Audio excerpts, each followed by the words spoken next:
It's My Life, and no doubt on XFM, the version of the Talk song. Love it. You've enjoyed that, Rip? Yeah, on XFM 104.9. Right, Carl. This is where he shines. This is what Carl gets Mondays off for. Yeah. Okay, Carl, what is it? You want to explain this? It's the bit when I'm in a film and sort of edit me into it, so I'm like an actor in a major film. Yeah. We've done Kes, we've done One Flew Over the Cuckoo's Nest, Shining, stuff like that. Mm-hmm. This week, it's A Few Good Men. Brilliant film. Brilliant film. With Jack Nicholson and that. Yeah. So you listen to this, and we'll give the question later on. Probably. Let's give it after this. All right. Yeah, we'll give it after we've heard the clip. I haven't really got one sorted, but I'll think of one while it's on. So, have a listen to this, take everything in, and then the question at the end. So it's a scene where it's a court case. Yeah. Alright? All rise! Call your witness. Yeah, he's just coming now. Alright, Jack? Colonel. What? I'd appreciate if he would address me as Colonel or Sir. I believe I've earned it. Defense counsel will address the witness as Colonel or Sir. Alright, Colonel. Bit smart today with all the army stuff on. You ever served in an infantry unit, son? Nah. Brother did. He was in the army. Got kicked out though, 'cause he went for a packet of fags in a tank. Weird that, innit? No, it's not. It's tragic. I wouldn't say it's tragic. I'll show you something tragic. I always carry this book around with me. I always show it to people. It's got like the top 50 weird people in the world in it, right? It's all sorts of weird stuff in it. Look at this one here.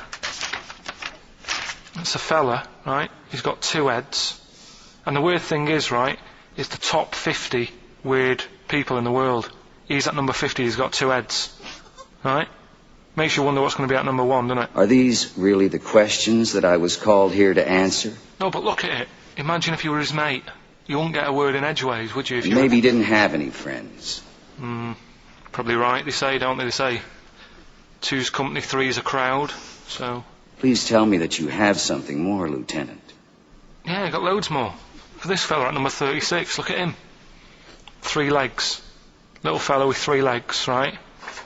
Guess what his job is? My answer is I don't have the first damn clue. Well, I'll tell you. He's a juggler. I beg your pardon? He's a juggler. This is ridiculous. I know it's ridiculous. You're probably thinking what I'm thinking. Why wasn't he a footballer? Be great at keepy uppies and that, wouldn't he? I'll answer the question. You want answers? Yeah, it's just that I'd like to know the truth behind. You can't handle the truth! Gentlemen! Well, I've paid for the book, so I think I'm entitled to know why. I don't give a damn what you think you are entitled to! You better get somewhere fast with this, Lieutenant. What about this one, then? This lad here, he's 12 years old, he looks 48. What do you think? No. Why not, though? You said you didn't want to know any more about the juggler. You didn't say you didn't I want to know know any what more I about said. I don't have to have it read back to me like I'm... All right. Lieutenant, do you have anything further for this witness? Well, just wanted to know if you thought Mr. Webfoot at number 42 should have took up swimming, but... Absolutely. Yeah, you'd say that now, wouldn't you? Forget it. Well, I don't know what to say, really. That's Karl Pilkington in the film A Few Good Men with Jack Nicholson, acting alongside Jack, and I have to say, giving him a run for his money. I think Carl is a really good actor. I genuinely think that. Should we put him in something? Yeah, definitely. Okay. Right, what's the question? What's his forte, do you think? Just sort of playing that sort of stuff. Okay. Deep stuff. Okay. Yeah, So we can sort that out. Think of a question there out of that little lot. You've not got one? Well, I've got,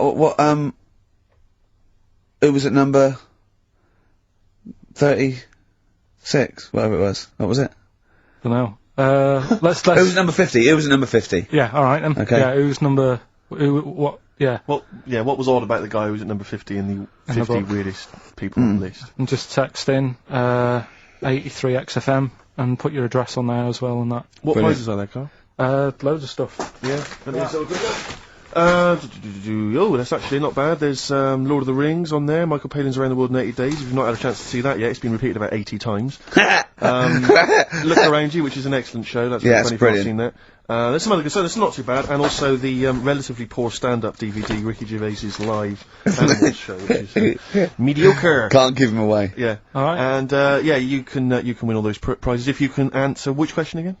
Who was the fella who was at number 50 in my book? What was up with him? Excellent. Alright, so let's, got to play, Thorns. some Thorns. That's the most beautiful track I can't get enough of this. You'll love it. You'll love this. Carl, come on, what's the matter with you? What? Thorns.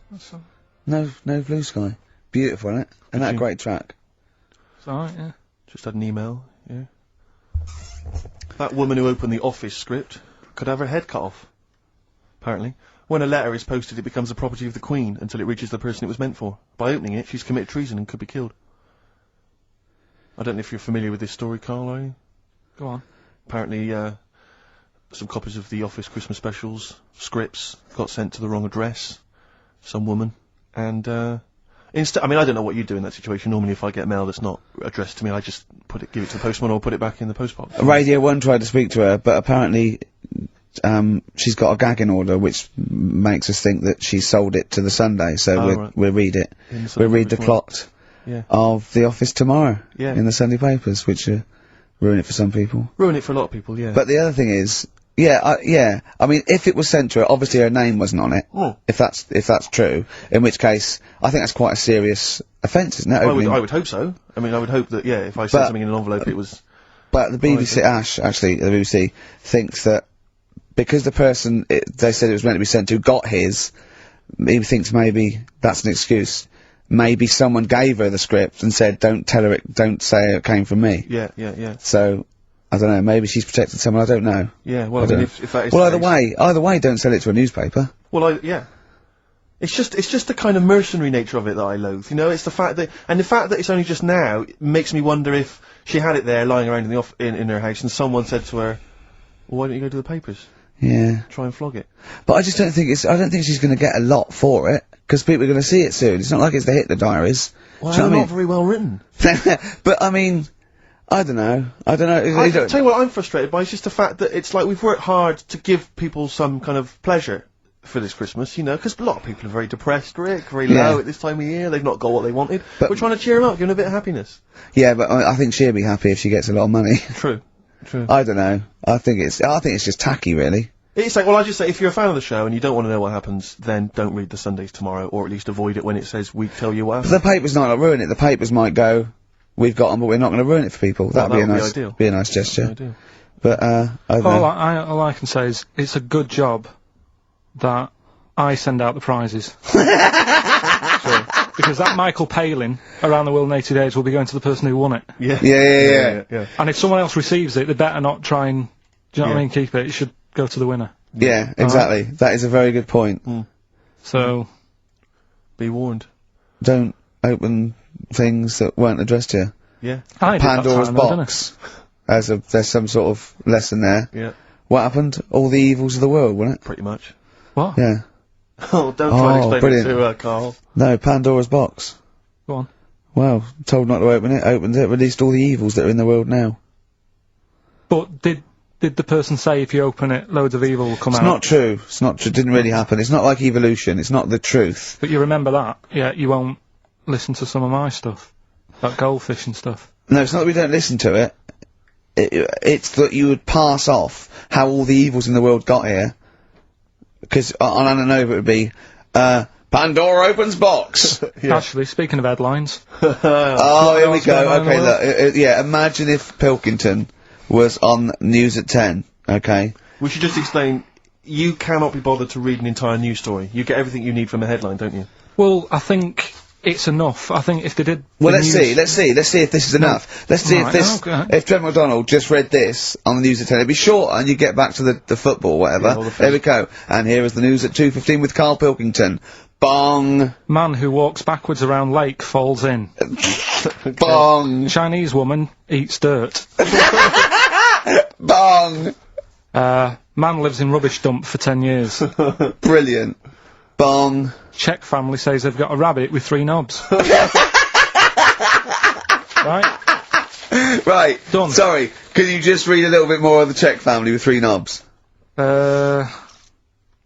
Just about a family. Not read it to yourself. Read it out on there. It's just about. Well, he can't read it to himself. I told him to read it to himself. We still hear it. No, he was, just I could see his lips moving. Come on. Just this fella who had 3 rabbits. Right, just think of this is Trevor McDonald. Yeah. Okay, carry on, Carl. Okay, oh, here's the news. Right, good, brilliant. Go on. There's a fella. He's got 3 rabbits and that, and then he checks them out. Right. Yeah. 2 of the rabbits have got 2 knobs each. Right. And he goes, that's a bit weird, isn't it? Sure. And they're throwing them around, sort of, chucking, you know, showing them around the family and stuff, saying, look at that, that's weird. Picks up the 3rd one, it's got 3. Yeah. So they ate the 2 with 2, because they thought they best keep the 3rd one, because a little bit lucky in that. Yeah. It is lucky, 3 knobs there, yeah. Now here's the sports news, and that's how it would work. Yeah, okay, brilliant. We'll read about the Chinese woman who eats dirt. I'm interested in that. That's it, that is the story, isn't it? What more do you need to know? It's Well, I just want to know a little bit more. Can you just embellish it? 78-year-old Chinese woman, she says she's 78. Makes you wonder. Yeah. With my theory. Carl's theory is that Chinese people don't age well, and so those Chinese people that are saying they're 112 are really only 33. That's why he doesn't want to be recognised, because he doesn't want to walk out from here into Chinatown. Yeah. Go on. It just says she's been eating soil for 70 years, she's ate about 10 tons of the stuff, and it's done her no harm. Kept her grounded. It's probably alright for you, isn't it? Because it passes through, doesn't it? Yeah. Well, they say, don't they, if you're having a kid, let it play in soil and that, because Well, that's to get it immune, yeah, to get yeah. But lots of, like, things with sort of, birds and reptiles sometimes swallow, soil and, stones, because it grinds up stuff, breaks down cellulose for them. Doesn't do any harm. Alright then.